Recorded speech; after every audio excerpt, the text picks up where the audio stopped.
오늘도 주 예수 그리스도의 은혜가 주의 말씀 속에서 여러분과 함께 하시기를 예수 이름으로 축복합니다. 아멘. 여러분들은 두나 운동이라는 것을 아십니까? 제가 이렇게 재활 운동하다 보니까 여러 가지로 알게 된 지식들이 있었는데요. 고통이 사실상 실제적으로는 우리 몸에서 1 정도 느낀다고 합니다. 그런데 이것이 아픈 일이 머리로 가서는 이 뇌에 전달되면서 100배가 뻥튀기 된다고 합니다. 실제 고통은 1인데 머리에서는 100으로 느낀다는 거예요. 그래서 사람들이 이 팔을 올리거나 재활할 때 고통은 실제적으로 육체가 느끼는 고통은 심하지 않은데 머리에서는 너무 아프다 생각하니까 팔을 못 올린다는 겁니다. 그러나 내 머릿속의 고통이 가짜다 생각하고 진짜 고통은 일밖에 생각하지 않고 팔을 올리면 올라간다는 거예요. 재활이 빨리 된다는 것입니다. 여러분, 참 우리가 고통에 집중하기 때문에 더 예민해지는 거예요. 사실 저도 엄살이 심한데요. 조금 아프면 아프다. 고통에 집중하는 타입인데 고통에 집중하면 그 고통이 더 커진다는 겁니다. 여기서 참 제가 많은 것을 깨달았습니다. 하나님을 섬기고 하나님을 예배할 때 하나님께 집중하면 제가 이 아픈 고통도 쉽게 잊어버리더라고요. 때로는 말씀을 연구하기도 하고 때로는 또 찬양을 열심히 부르면서 주님만 바라보며 열심히 하니까 오히려 기타 치면서 손가락 고통 때문에 여기 고통이 덜 느껴지는 거죠. 이렇게 고통을 분산시키는 것이 매우 중요합니다. 우리의 신앙도 마찬가지입니다. 인생의 고통과 아픔과 절망감이 찾아왔을 때 이 고통을 드러내고 둔화시킬 수 있는 방법은 뭘까요? 내 시선을 하나님께로 향하는 것입니다. 하나님께로 향하여서 그 고통을 드러내는 거죠. 그러면 이 고통을 하나님을 향하고 하나님을 만나는 것이 우리의 고통을 드러낼 일인데 어떻게 하면 하나님을 만나느냐는 겁니다. 하나님을 바라보고 하나님을 만나면 된다라는 걸 알아요. 그럼 어떻게 하나님을 만나는가?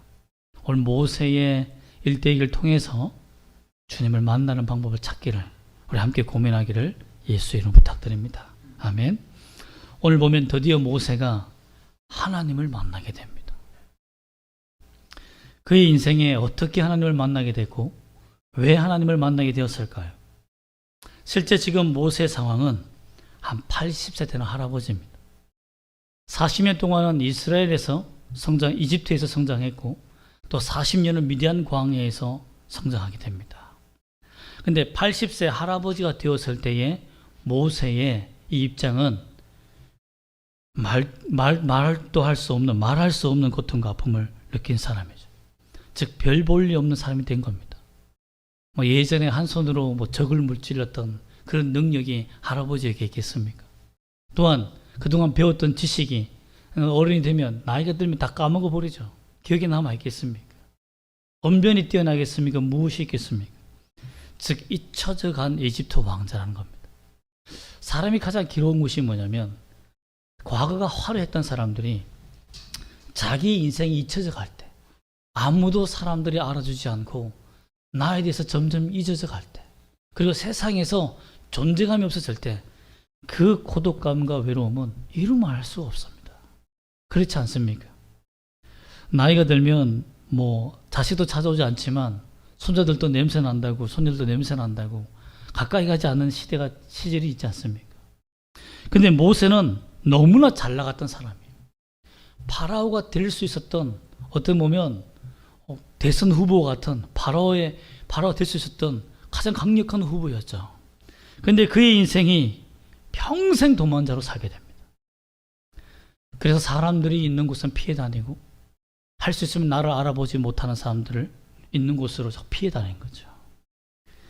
여러분, 사람을 피해서 도망다니는 사람들을 살펴보니까 긴장성 두통, 소화불량, 우울, 불안으로 가득한 인생이라고 합니다.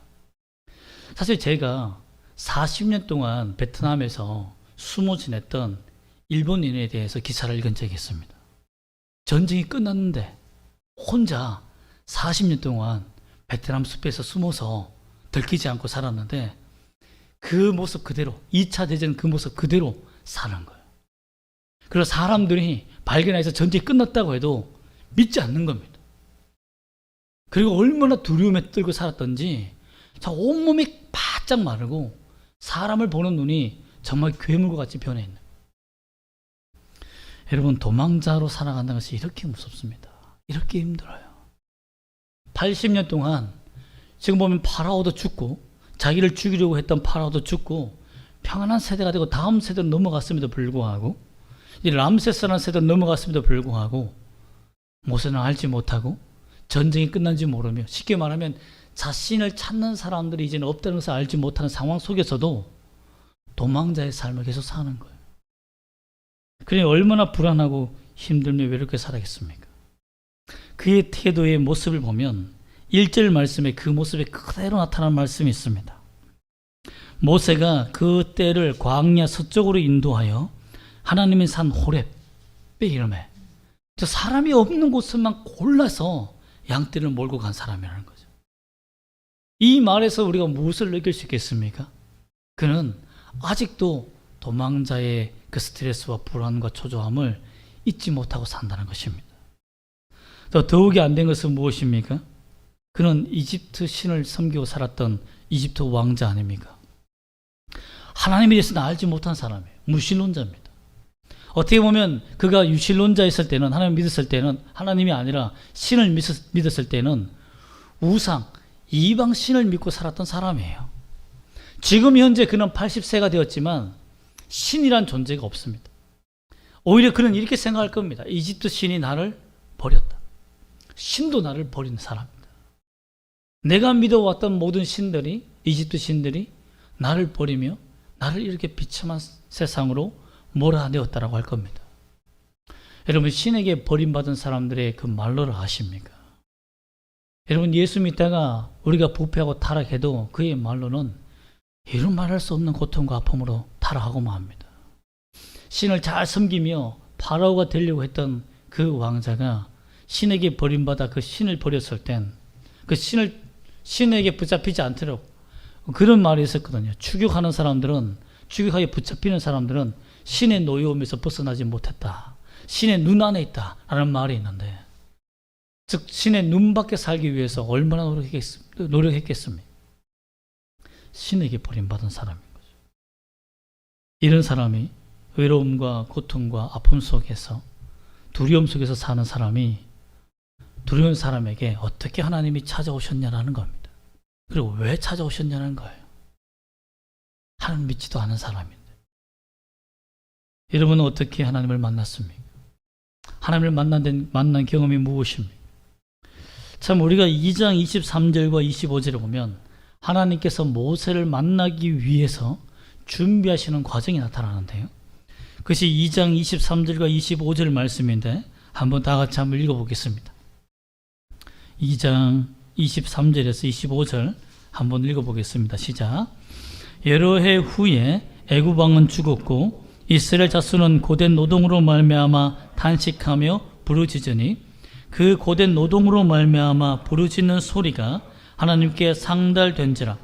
하나님이 그들의 고통 소리를 들으시고 하나님이 아브라함과 이삭과 야곱에게 세운 그 언약을 기억하사 하나님이 이스라엘 자손을 돌보셨고 하나님이 그들을 기억하셨더라. 그전에도 고통을 당했어요. 그죠? 이집트 사람들 통하여서 이스라엘 민족들이, 히브리 민족들이 계속해서 고통을 당하셨습니다. 그런데 왜 40년이 지나서, 그죠? 40 넘죠. 모세를 부르시는 그때에 왜 그때 하필 또 하나님이 고통을 기억했다고 되어 있습니까? 고통의 시기가 있다는 겁니다. 고통도 하나님께 정해놓은 기간이 있다는 거예요. 그 기간에 하나님께서 그 때가 다 참에 하나님이 그들을 기억했는데 무엇을 따라 기억합니까? 아브라함과 이삭과 야곱에게 세운 그의 언약을 기억함으로 말미암아 이들의 고통 소리를 들으셨다라고 되어 있습니다. 즉 하나님께서 아브라함에게 약속한 그게 무엇입니까? 400년이 지나서, 아브라함 때에 말하지 않습니까? 400년이 지나서 그때에 그들의 고통을 내가 듣고 회복하는 역사가 있다고 하셨는데 그 언약을 이제 때가 된 거예요. 우리가 여기에서 알 수 있는 것은 우리 인간의 고통이 때가 있다는 것입니다. 넘어갈 때가 있다는 거예요. 사실상 우리가 고통이 찾아오면 이것을 이길 수가 없죠. 요한계시록에도 보면 7년 대환란, 7년의 고통이 있습니다. 물론 7년 다가 아니죠. 그날을 택한 자를 위해서 감한다고 했으니까 7년 못 미쳐서 주님이 오시는데, 그 재앙의 때가 있듯이 우리에게 인생의 고통에는 때가 있다는 겁니다. 그 때를 잘 참고 견디면 하나님께서 나를 향한 언약을 기억하시사 찾아오실 준비를 하신다는 겁니다. 그리고 모세가 고통과 아픔과 고독, 사람에 대한 두려움, 도망자의 삶 때문에 호렙 산으로 도망가는 그 도망간 길에 주님이 먼저 와서 기다리십니다. 사실 자신의 트라우마 때문에, 자신의 고통과 두려움 때문에 호렙 산으로 도망간 거 아닙니까? 그런데 하나님은 그 두려움과 아픔과 트라우마를 잘 아시고 그 길 앞에 서 계셨다는 거죠. 그래서 호렙산의 이름에라고 되어 있으니까 2절 말씀 보면 여호와의 사자가 떨기나무 가운데서부터 나오는 불꽃 가운데서 그에게 나타나셨다라고 되어 있습니다. 인생의 절망 중에, 비참한 인생 중에서, 도망자 인생 중에서 신에게 버림받은 무신론자가 된 그러한 모세의 인생 속에서 하나님이 그의 하나님이 되시기 위해서 먼저 찾아오셨다는 것입니다. 구약의 하나님이나 신약의 하나님이나 예수님이나 동일한 점이 뭡니까? 먼저 찾아오신다는 것. 사실상 모세가 회개를 했습니까? 나는 죄인입니다. 이 땅에 사는, 죄 속에서 사는 죄인입니다 하며 눈물을 흘리며 여호와 하나님을 알고 만나기를 간절히 찾았습니까? 그렇지 않습니다. 오히려 버려진 사람, 죄악에 사무쳐 살면서 무기력하게 사는 사람, 이제 80세가 되었으니 이제 죽음만이 기다리는 연약한 노인입니다. 그런데 하나님께서 그를 불쌍히 여기심으로 말미암아 찾아오셨다는 거예요. 이것이 하나님의 은혜입니다.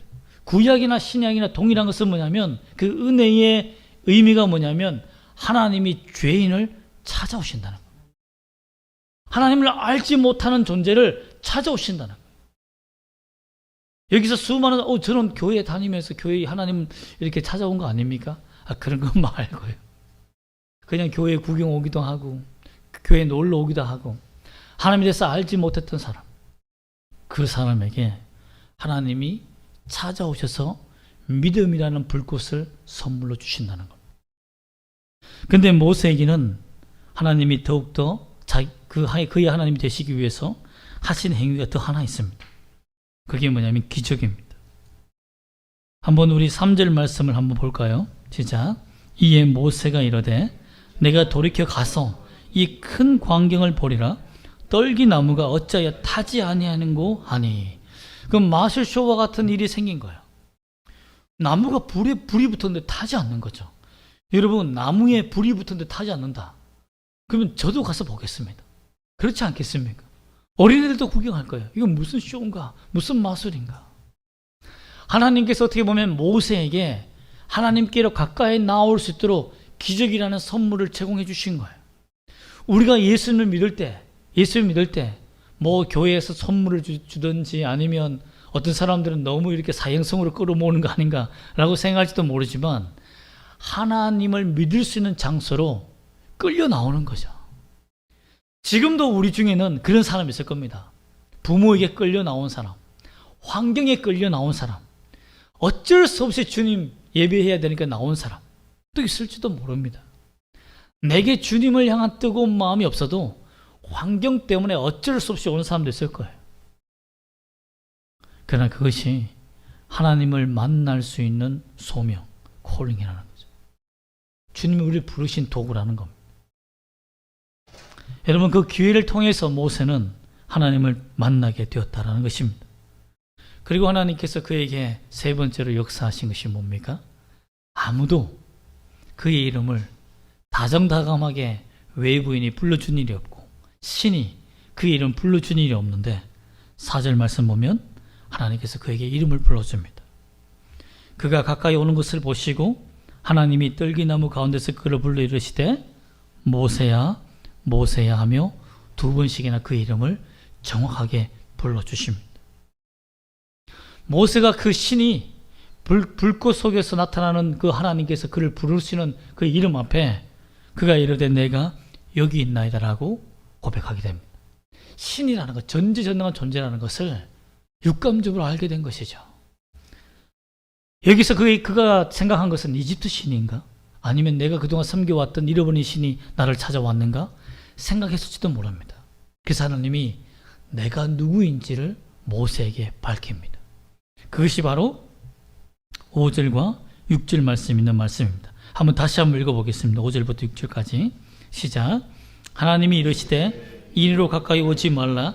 내가 선 곳은 거룩한 땅이니 내 발에서 신을 벗으라. 또 이르시되 나는 내 조상의 하나님이니 아브라함의 하나님, 이삭의 하나님, 야곱의 하나님이니라. 모세가 하나님 배웠기를 두려워하여 얼굴을 가리매. 자신은 우상신을 섬겼기 때문에 그 신의 아들, 람세스라는 그 말도 신의 아들이라는 말이거든요. 그러니까 모세가 지금까지 이집트를 섬겨왔을 때에 그 신의 아들로서 신을 섬기는 백성으로서 살아왔는데 너의 존재는 이집트 신의 존재가 아니다. 백성이 아니다. 아들이 아니다. 너는 내 아들이다. 내 백성이다. 나는 너의 하나님이다. 라고 모세의 정체성을 처음으로 알려주십니다. 모세는 그동안 속고 살았어요. 어떻게 보면 우리가 사탄의 자식으로 살면서 하나님의 백성이 자녀인지 모르며 살면서 세상의 멋대로 살아온 사람이 처음으로 예수 믿고 내가 하나님의 자녀라고 불러주신 하나님의 음성을 듣고 나의 신분을 처음 깨달았던 것처럼 하나님이 80세가 됐을 때 모세에게 너는 내 아들이다. 내 백성이다. 라고 알려주신 겁니다. 자신이 가지고 있는 정체성을 이제 처음 찾은 거예요. 그리고 하나님께서 말씀하시기를 아브라함의 하나님, 너희 조상은 아브라함이다. 사실 모세가 자기 조상이 아브라함인지 압니까? 몰랐습니다. 히브리 민족의 그 노예들의 조상이 아브라함인지 알았지 이삭의 하나님이 이삭과 이런 모든 조상이 내 조상인지 어떻게 합니까? 지금 증명해 줄 수도 없어요. 도망왔기 때문에. 그런데 하나님께서 요즘은 뭐 네 자식 내 자식이 친자 확인 유전자로 대조해보면 되지만 이때는 어떻게 알겠습니까? 아브라함이 내 조상인지. 하나님이 직접 나타나셔서 내가 너희 하나님이며 아브라함이 내 백성이었고 너의 조상이었다. 그 언약 백성이 너다라고 알려주신 것입니다. 모세가 이 말에 하나님 배웠기를 두려워하여 얼굴을 가렸다라고 되어 있습니다. 하나님이 임재하시는 그 임재하심을 경험하게 된 거죠. 하나님께서 그에게 가까이 오셨을 때에 뭐라고 했습니까? 이곳은 거룩한 땅이니 내 신을 벗어라. 하나님이 죄인이 있는 땅에 임재하신 거예요. 여러분, 하나님을 믿지 않은 백성에게 하나님이 임재하신 거 보았습니까? 임재하면 죽습니다. 그런데 모세에게는 죄인 중에 있을 때, 죄악 중에 있을 때, 아직 하나님을 알지 못할 때 하나님이 그에게 거룩한 임재하심을 선물로 주신 거예요. 그리고 보면 그는 엄청난 은혜를 받은 겁니다. 하나님이 특별히 사랑해 주신 것이죠. 그 하나님이 거룩한 하나님이 나타났을 때 하나님이 임재함에 나타난 증상들이 있습니다. 성경에도 보면 하나님이 임재하시면 하나님을 만난 사람들이 죽은 자처럼 되더라라는 말씀이 있습니다. 죄악의 양심의 가치에 견딜 수 없어서 그냥 쓰러져 버리는 거죠. 죽은 자 같이 되는 겁니다. 모세에게도 하나님이 임재하실 때 강력한 두려움이 임한 거예요. 자신은 죄인이며 이 신 앞에는 설 수 없는 존재라는 것을 깨닫는 연약한 존재라는 것을 알게 되었다는 것입니다. 그리고 하나님 보기를 두려워하여 얼굴을 가렸다는 것입니다. 그때 하나님께서 그에게 소명을 주십니다. 준비도 안 됐잖아요. 뭐 신학교를 나왔습니까? 아니면 하나님 믿는 믿음이 뭐 10년 차 됐습니까? 이제 하루도 안 됐어요. 하루도 안 된 모세에게 하나님께서 뭐라고 말씀하십니까? 7절 말씀 보면 하나님이 어떤 하나님인지를 먼저 보여주십니다. 어떻게 보면 하나님이 신학 교육을 하신 것 같아요. 내가 누군지 한번 읽어볼까요? 시작. 7절 말씀 시작. 여호와께서 이르시되 내가 애굽에 있는 내 백성의 고통을 분명히 보고 그들이 그들의 감독자로 말미암아 부르심을 듣고 그 근심을 알고. 하나님은 이 땅을 통치하시는 하나님입니다. 이집트의 모든 신과는 달리 내 백성을 책임지시고 돌보시며 보고 있고 너의 근심까지도 다 알고 있는 분이 누구다? 전능하신 하나님입니다. 너희 하나님입니다. 여러분, 우리 하나님은 여러분을 분명히 보고 계신다는 것을 믿으시길 원합니다. 여러분의 기도를 분명히 듣고 있다는 것을 믿으시길 바랍니다. 나보다 더 나를 잘 아시는 하나님이심을 믿기를 소망합니다.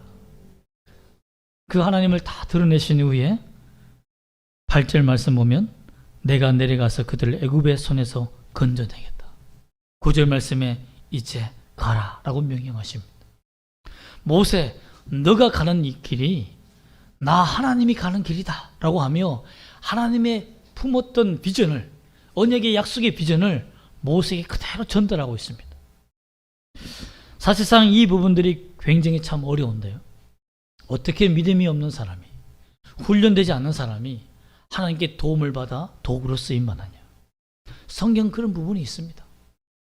어떤 부분에서는 신약에서는 준비되어서 하나님을 섬기는 부분이 있다면 구약에서 하나님께서 구원하시고 역사하시고 사명을 주는 사람들 중에 아무것도 준비되지 않았음에도 불구하고 하나님이 일방적으로 나타나서 믿음을 주시고 내가 너희 하나님이다라고 말씀하시며 이제 너가 전도하며 나가며 복음을 전파하는 사람이 되라 라고 하는 일들이 있다는 것입니다. 지금도 여러분이 팔레스타인에 하나님 믿지 아니하는 수많은 이슬람의 랍비들, 선생들이 환상 속에 주님을 만나서 복음의 사명을 받고 복음을 전하는, 미국으로 탈출하여 복음을 전하는 사람이 되는 일이 한두 명이 아닙니다. ISS도 탈출해서 그 랍비가, 교관이 탈출하여 복음을 전하는 일이 얼마나 많습니까? 그때 그들의 간증을 다 종합해서 보면 예수님이 직접 나타나셔서 내가 예수이며 내가 너희에게 주는 복음, 이 예수를 믿어 구원 받는 이 사실을 전하라고 명령했기 때문에 목숨을 걸고 온 친척 친지를 버리고 그 나라를 탈출하여 미국 땅으로 건너간 겁니다. 여러분, 그런 일들이 지금도 있습니다. 지금도. 이런 것을 보면 구원은 하나님이 전적으로 주시는 은혜입니다. 내가 믿어서, 내가 의지하여서 회개하여서 예수 믿은 것 같지만 내가 예수를 만난 것을 보면 하나님이 일방적으로 찾아오지 아니하면 절대 예수님을 나의 구원자라고 믿을 수 없는 상황이 있었다라는 것입니다. 여러분, 하나님께서 이스라엘 민족을 구원하기 위해서 10절 말씀 보면 이렇게 말씀하십니다. 이제 내가 너를 바로 파라오에게 보내어 너에게 내 백성 이스라엘 자손을 애굽에서 인도하여 내게 하리라. 하나님의 강력한 사명을 그에게 전달해 주십니다. 모세는 80세 할아버지로 도망자로서 엄청난 트라우마에 사는 아주 두려움에 쩐 사람이에요. 아무것도 하나님의 사명을 감당할 수 없는 사람입니다. 그러나 하나님을 만나면, 하나님이 그 사람을 찾아오시면 그의 신분과 그의 질병과 그의 아픔, 그의 상황이 아무것도 하나님에게는 장애가 되지 않는다는 겁니다. 그 사람을 통해서 하나님의 역사를 이루시는 것이 하나님이시다라는 것입니다. 우리에게 주님이 찾아오신 이유도 뭡니까? 내가 하나님의 자녀가 되고 하나님의 아들이 되어서 그리스도 예수의 제자가 되어서 전 세계로 돌아다니면서 만나는 사람마다 제자 삼는 것이 우리의 사명이라고 하지 않습니까? 내가 하는 게 아닙니다. 내가 하려고 하면 안 돼요. 우리에게 가장 먼저 중요한 것이 무엇입니까? 예수님이 내게 찾아오시고 성령이 내게 오셔서 그 성령의 능력으로 우리가 복음을 전할 수 있는 사람이 되는 것입니다. 그러므로 모세가 하나님께서 찾아오심으로 말미암아 구원받았듯이 구원은 주님이 찾아오심으로 시작됩니다. 주님이 찾아오시면 일어나는 증상이 있습니다. 현상이 있어요. 그게 무엇입니까? 성령이 우리에게 찾아오셨다는 것을 느끼기 시작합니다.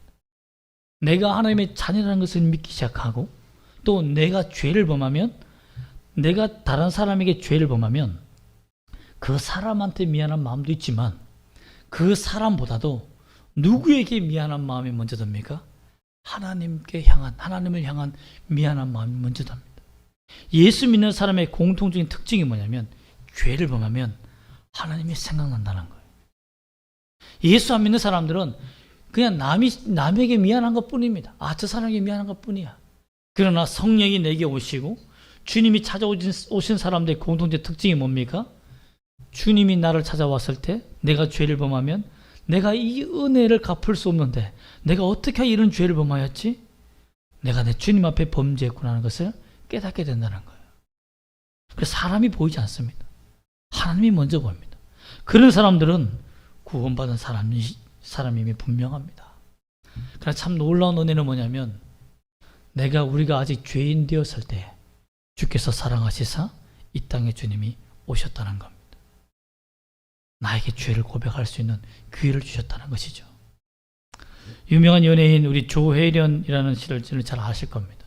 남녀호령교를 섬기면서 그쪽에서 남녀호령교 하면서 외칠 때마다 질병이 낫고 병이 낫는 친구들을 보면서 나도 거기 가면 병이 낫지 않을까 하며 그렇게 기도했지만 한 가지 헤어나올 수 없는 한 가지 질문이 있었는데 죄책감이 있었는데 그것이 죄에 대한 죄책감이었다는 거예요. 이것은 벗어날 수 없다는 거죠. 어떻게 해서 이 문제를 해결할 수 있을까? 라고 고민해 본 결과 예수 믿는 친구를 통해서 어떤 유명한 목사님 성경 공부에 참석했는데 그 말씀 중에 예수 그리스도 안에서 정죄받은 자가 자유함을 얻는다는 그 말씀 속에서 조혜련 씨가 새 희망, 빛을 보았다는 것입니다. 이렇게 우연히 참석한 성경 공부 자리인데 여러분 한 번, 두 번 참석해서 쉽게 예수 믿을 수 있겠습니까? 쉽지 않습니다. 그런데 주님이 그 불쌍하고 연약한 잘못된 신을 쫓아 살아가는 우상을 숭배하며 살아가는 저주받은 인생에게 딱 한 번 찾아오셨는데 그 인생이 바뀌어버린 거예요. 그래서 유튜브에 보니까요 오히려 자기가 성경을 이렇게 연구한 것을 강의를 하더라고요. 배운 것들을. 그만큼 하나님을 알고 싶은 마음으로 바뀌어버린 거예요. 여러분 주님이 찾아와서 만난 사람은요 인생이 바뀌어버립니다. 주님을 더 알고 싶어요. 주님을 더 만나고 싶어합니다. 여러분 우리가 주님을 만난 이후에 이런 마음이 사라졌다면 다시 주님을 만나기를 원합니다. 다시 찾아오시는 주님, 내게 성령을 주셔서 하나님의 자녀 삼아주신 그 주님을 오늘도 만나기를 주 예수님을 축복합니다. 잠언서 8장 17절에 보면 나를 사랑하는 자들이 나의 사랑을 입으며 나를 간절히 찾는 자가 나를 만날 것이니라는 말씀이 있습니다. 일방적으로 주님이 찾아오시는 은혜도 있지만 그 주님을 내가 만나기를 원합니다라는 사람들에게는 더 주님이 만나주신다는 것입니다. 여러분 가만히 있는 죄인도 모세도 찾아오는데 나 하나님 만나고 싶습니다. 나 예수님 만나고 싶습니다. 내 인생에 만나주세요 라고 하면 왜 주님이 거절하겠습니까? 그러면 여러분 주님을 간절히 찾아서 오늘 주님을 만날 수 있는 여러분 되시기를 주 예수 이름으로 축복합니다. 아멘. 기도하겠습니다.